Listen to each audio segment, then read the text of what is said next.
Greetings, Mechwarriors, this is TTB speaking. Welcome back to Mechwarrior Online. Today we're running Mean and Green, the Warhammer 6D in a laser boat variant to just go ahead and melt our enemies with lances of coherent light.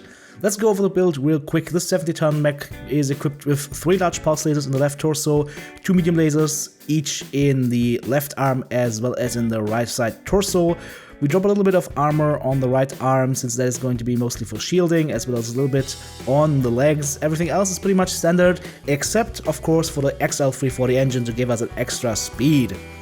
As far as quirks go, we're looking at 10% extra energy range, minus 5% energy heat, as well as some nice quirks in terms of structural integrity and acceleration/deceleration rate to just go ahead and even the whole package out. Now, as I said, XL340 engine, that means this thing is gonna be very fast, it gets into battle very fast, you alpha strike once or twice and you get the hell out of dodge, or you will be very dead, because this is not the most tanky heavy mech, and you have big side torsos, so you need to be a little bit careful about this. Alrighty. So, we're here on Viridian Bog, and I'm just currently trying to see if I can flank around the enemy lines a little bit. There's a target coming up, I think there's a Hunchback to see or something like that. We'll just go ahead and shoot it a little bit, as well as that adder. That ghost round to the chest was not very healthy for me, however. So, I'm taking it a little bit more slowly here. Be aware that we don't have those high torso mounts that you usually see in, let's say, a Battle Master or a Banshee. These mounts are a little bit lower, so you have to expose more of your mech in order to get those shots in. And yep, enemies are looking at me, and that is not what I want to have. So we'll just stay back a little bit. And also, I don't know, the team is indecisive in what they want to do, and by indecisive I mean they're just sitting there like the Easter Bunny waiting to pop out some eggs. What the heck is going on here, guys? Move up. Oh, at least I got a good teammate with me, Jackal Beast. He is on my side, so we can go ahead and do some damage. And there is actually a target coming up. Enemy spotted, a Scorch coming in.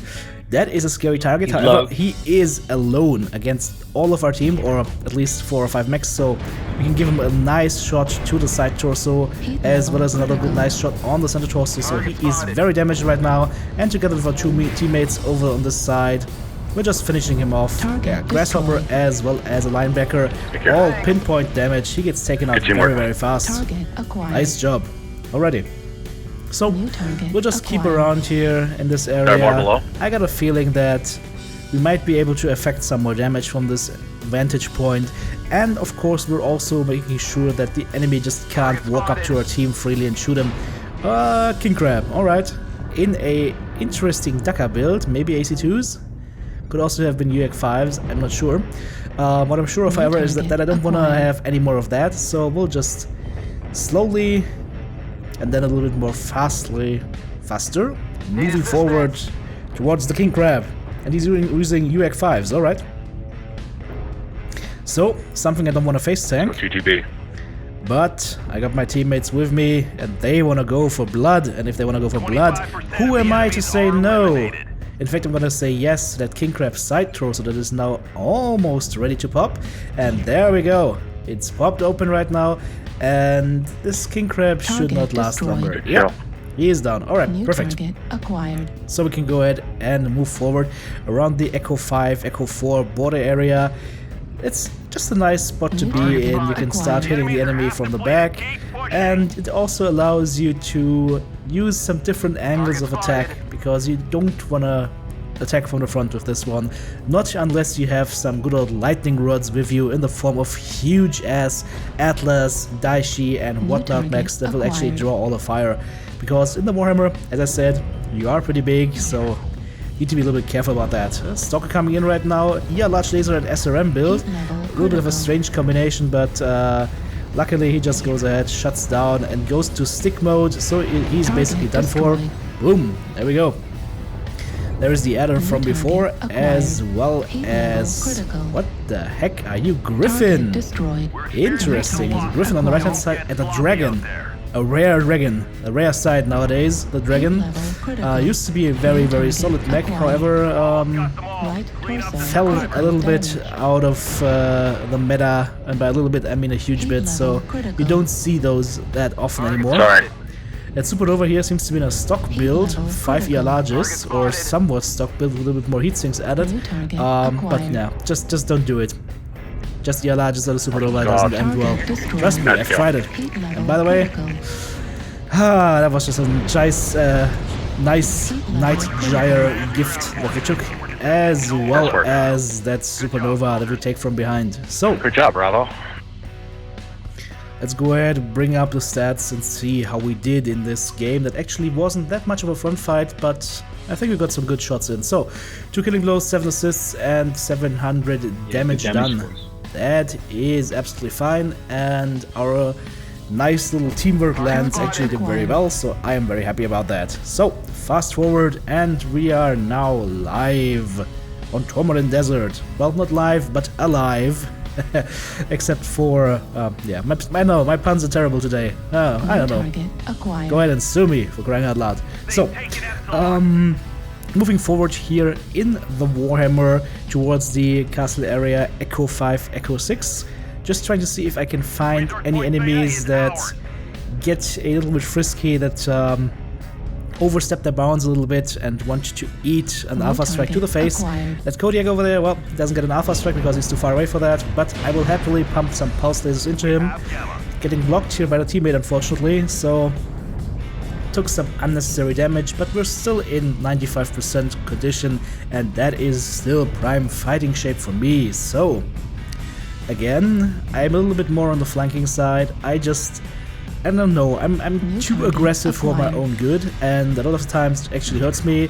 This time, however, I'm in a prime position to go ahead and deal some damage on like Cyclops as well as the Kodiak, and now with Timberwolf coming in, that's a lot of targets that are very scary, so let's just go ahead and move a little back, open up the back arm on Timberwolf, and then get out of the face of that Orion, sorry, Cyclops, because he's running AC-20 and SRM-6s, so I don't want to face tank that. I do not want to face tank that. However, I want to shoot that. Definitely. Alright, let's pop a cool shot and try and get into their backs, because they should be... Nope. They are looking at us. Okay. Why are you looking at me? Look at somebody else. For example, that King Crab. That's going to make your day very, very bad. And we take the kill. And the little Irby says hi from the trash can down below. Perfect. Alright. So now we have to deal with a Banshee. But with our King Crab buddy, that shouldn't be too much of a problem, and the Cyclops is pretty much dead right now, so yeah, he's in stick mode, 1 SRM-6. Let's just try and help put him out of his misery, and go ahead and switch onto the Banshee. Just 3 large pulse lasers and an AMS. It's a strange build, to say the least. Very strange build, maybe running a normal engine, but if you're just running 3 large pulse lasers, you don't need to run a 90-ton mech. You can do that in a 55-ton mech. Heat level critical. 60-ton mech? 65? 65 Thunderbolt? Yeah, probably. So, again, a lot of wasted tonnage. Don't do that. If you run these big-ass mechs, run them in good builds. So, in that case, with the Banshee, 5 large pulses, not 2. Alright, that Huntsman is pretty much done for, so we'll just go ahead and go in on that linebacker. And his friend. Oh, he's got a friend. How nice is that? Perfect. And over there we have a Kodiak coming in, and this is something that always draws my attention, because Kodiaks, especially in the Dakar build, are extremely dangerous, and I know that I have to go ahead and support the team here, or otherwise they might really get chewed up from behind. So, where did the Kodiak go? That is the question. Oh Kodiak, where art thou? Well, he's not here right now, so let's go ahead, shoot that linebacker a little bit. With our speed we can easily do that. That was nice. So got 1 shot off, and then we get shot in the back by the Ice Ferret. Okay. Let's turn around and say hi. And there is our missing Kodiak. So immediately switching target onto the Kodiak, trying to just go ahead and open up one of his side torsos to remove half of his firepower. So I'm completely ignoring the Ice Ferret on the side right now, moving into the Kodiak. 1 well-placed shot, and we take out his first side torso together with our friends, and the rest, you know, is history. Yes, little Irby friend. Alrighty. So, We left. 2 enemies left at that point. There's still the ice ferret running around, as well as something else. I believe there was a light mech still on the field. So let's just go ahead and hunt them down. And with about 80 kph in that Warhammer, we are actually not that slow, so we can go ahead and assist quite nicely. As you can see right here, yeah, his legs are gone. Or actually, well, his legs were gone, but his CT was just burned through, so that's fine. Our King Crab is happily crab walking around, so that's good. And we see that the enemy is a Kappa right now, so he has got 2 choices from where he wants to go from Kappa. So he's making that key choice now.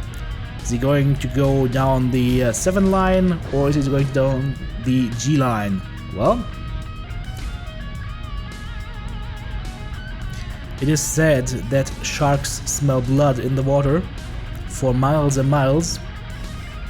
And you guys know me. He's in Foxtrot 8 moving to Echo I'm a 8. freaking shark, right? Affirmative. Hey, there we go. A little locust, a lonely locust that apparently wants to run away, but we won't let him, of course. Why won't we let him? Because I'm a sadist and also overheated here. So let's press that O button and say goodnight. Target destroyed. Center torso. Oh. Critical damage. Hope you guys got a nice idea of how Right this mech torso, plays. It critical is damage. definitely one of the best Override Warhammer variants shutdown. I've played so far, and I would really recommend you try this one out. It's very straightforward to play, got some good power and good speed. So, 3 killing blows, 8 assists, 2 solo kills, 2 kill balls damage dealt, 831 damage done. That is a solid match. I think with a little bit more fighting and less running around, it could easily have gone over 1,000. So, as always, if you liked this video, go ahead and press that freaking thumbs up button, leave me a comment, say what you think of the build and what are your favorite builds on this mech. And if you haven't subscribed to my channel yet, then please do so by clicking the button. Thanks for watching, TTB out.